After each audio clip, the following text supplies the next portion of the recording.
Bueno, 10 minutos tenemos que hacer un resumen de este capítulo 4 del canto 2 del Srimad Bhagavatam.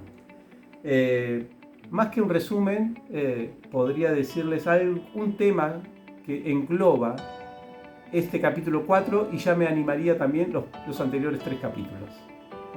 Con una palabra podemos resumir, todo esto, y me van a tener que disculpar de lo sesgada que puede ser esta palabra, debido a que es una palabra que a mí particularmente me atrae mucho y me dedico a eso y bueno, soy medio fans de esa palabra. La palabra creo que es pedagogía. ¿Cómo saco esta conclusión? Porque esa es la palabra que resume un poco estos primeros 4 capítulos del canto 2. Más que todo primero que todo, la forma en que Shukadeva Goswami comienza a explicar en este canto 2 las instrucciones espirituales más elevadas que uno se le puede ocurrir. Recuerden que la escena del Bhagavatam es una escena muy particular, donde había una gran personalidad que era Parikshit, pero también rodeada de los posgrados de vida espiritual que estaban todos ahí, ¿no? Todos los grandes santos, todos están esperando las instrucciones más increíbles que se les puedan ocurrir acerca de la espiritualidad. El secreto de los más secretos, digamos, las cosas que uno puede decir, bueno, acá va a haber conocimientos confidenciales que no lo estudié en ninguna escuela espiritual. Estaban todos ahí reunidos. Parikshit Maharaj también diciendo, a ver, acá lo tenemos a Shukadeva Goswami, él nos va a hablar acerca de las cosas más secretas, más confidenciales, más esotéricas que existen en la vida espiritual. Estamos todos con los oídos abiertos, ¿no? Atentos a esto. ¿Y cómo comienza Shukadeva Goswami? Primer paso de la comprensión de Dios. Así se llama, ¿no? Los primeros capítulos. ¿Y cómo comienza qué comienza Shukadeva Goswami a hablar? Acerca de la forma universal. ¿No? Un poco eso, porque de pronto son conceptos, el de la forma universal, que, digamos, las personas que estaban reunidas ahí, no eran conceptos que, digamos, que ellos eran algo que ya estaban trabajando, ellos tenían, digamos, la posibilidad espiritual de absorberse en otros temas inclusive más profundos o más desde su nivel. Creo que inclusive Parikshit también. Recuerden que en estos primeros versos de este capítulo 4, aquí se dice que Parikshit tenía ya una gran atracción por Krishna, ¿no? Por la divinidad trascendental. Su bhakti estaba fuertemente establecido. Así que la pregunta es, ¿qué le pasó a Shukadeva Goswami? ¿No se acomodó a la audiencia? No, y acá tenemos algún tema muy importante que creo que en estos 5 minutos más me gustaría compartir algunas reflexiones, y es pedagogía. ¿Pedagogía por qué? Porque Shukadeva Goswami presenta el conocimiento de manera sistemática. Cuando algo se presenta de manera sistemática, o sea que hay orden en el conocimiento, tenemos que sí o sí hablar de pedagogía, tenemos que sí hablar de un espíritu docente, un espíritu educativo, y uno puede decir, bueno, pero la vida espiritual no es siempre así.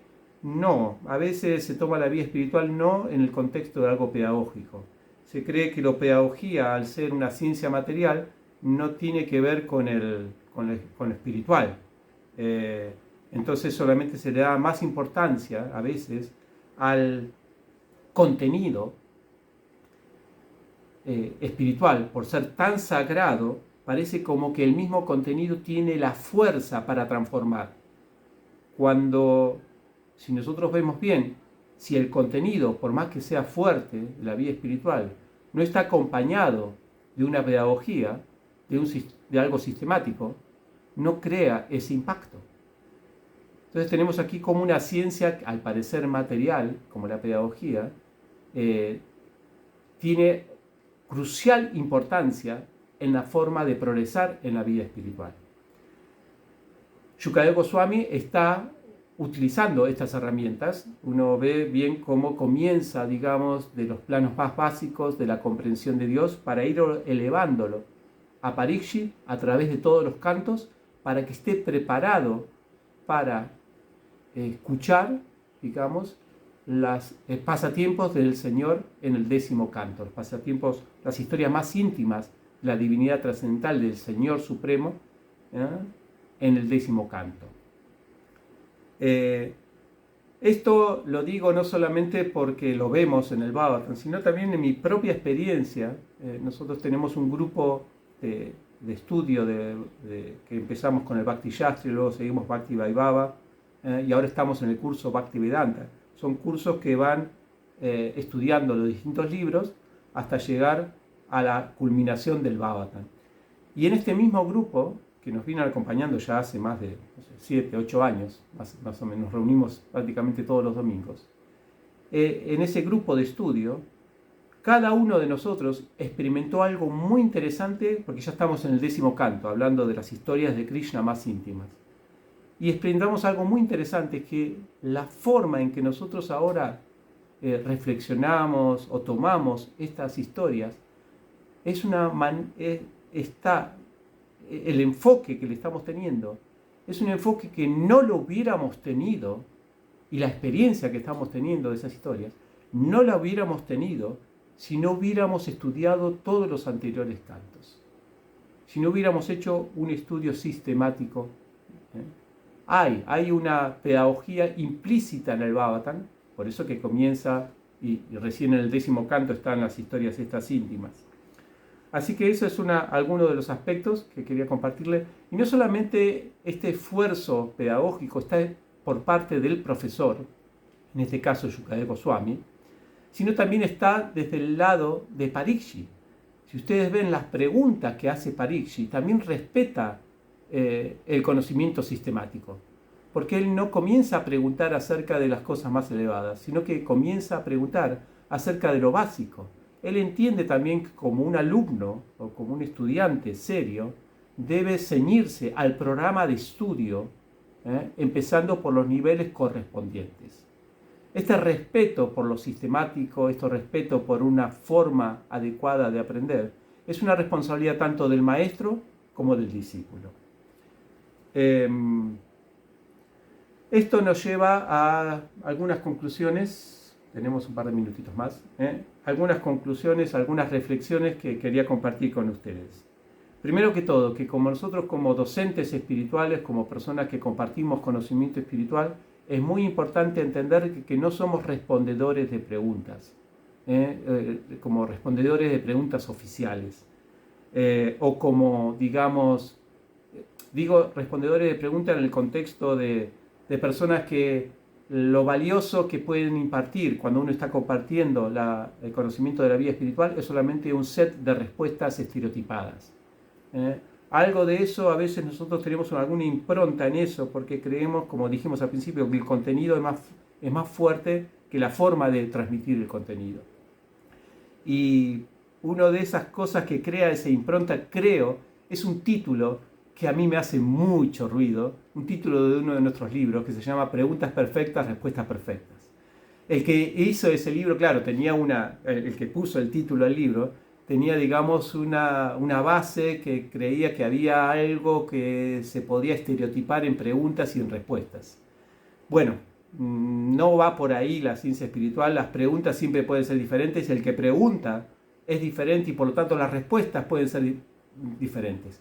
Es decir, preguntas perfectas, respuestas perfectas, no atañen a algo estereotipado de preguntas y respuestas, sino cuando algo es perfecto, no porque algo quede en la historia como una respuesta perfecta o una pregunta perfecta, sino porque se acomoda justamente sistemáticamente, pedagógicamente, al estudiante y al profesor. Entonces esto para entender un poquito por ahí. Sí, por mi parte yo no creo en el impacto del conocimiento por ser conocimiento, esto es lo que, sino en el impacto de cómo apropiadamente ese conocimiento es impartido. Por este lado también vieron que a veces hay algunas discusiones, bueno, esto es lo que están más metidos en todas las disputas, los debates que hay dentro de ISKCON con respecto a las traducciones de los libros de Srila Prabhupada, que acá no, Prabhupada había traducido de una manera, y después los discípulos corrigieron y le pusieron de otra. Y todo ese debate que a veces se da, de ese lado, digamos, para alguien que está entendiendo la vida espiritual como algo sistemático, como una pedagogía, no le saca el sueño de que falte una frase, que sobre una frase, porque lo importante no es tanto las frases o la semántica, sino cómo se enseña eso y qué discusión hay a partir de eso. Eso es una de las cosas que podemos charlarlo después también. Otra de las cosas importantes es que uno podría decir, no, pero pará, la yastra, ¿no? El impacto de la yastra, esto explota en cualquier momento, uno tiene un libro ahí y de pronto estos libros van a explotar. Espero que no, porque si llegan a explotar estos libros que tengo acá me quedo sin computadora o algo así. ¿No vienen de esas escenas que a veces se hablan? Los libros están ahí, pero en cualquier momento explotan. Los libros no explotan solos. Los libros explotan porque alguien los hace explotar. Ya sea un maestro que te los hace ver, o uno mismo que se pone, o Krishna en el corazón, que de pronto lo anima a uno a leer un libro y de pronto en el corazón te va haciendo explotar ese conocimiento. Pero los textos son, en realidad, yo tengo una teoría, una reflexión que dice que la perdición del conocimiento espiritual empezó cuando empezaron a haber libros.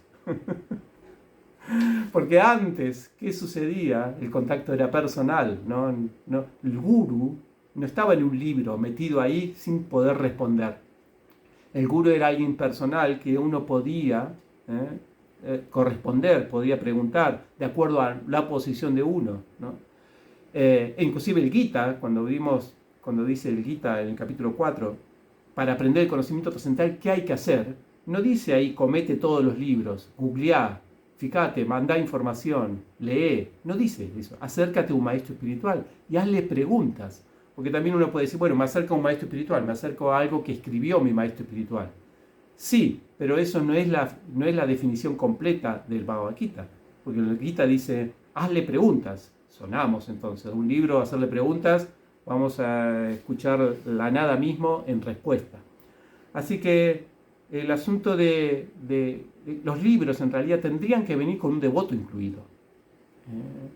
Tendría que venir con un maestro incluido, con una persona incluido. Pero esto es difícil, por lo tanto se hacen estos encuentros. Sí, la imprenta en un sentido desdibujó la figura del maestro. Esto inclusive Lutero lo aprovechó, ¿no? Para desdibujar a aquellos que monopolizaban en ese entonces la Biblia, y con la imprenta, Gutenberg y todo eso, la Biblia fue, digamos, acceso para todo el mundo. Entonces ya el poder no lo tenían las personas, sino el libro en sí.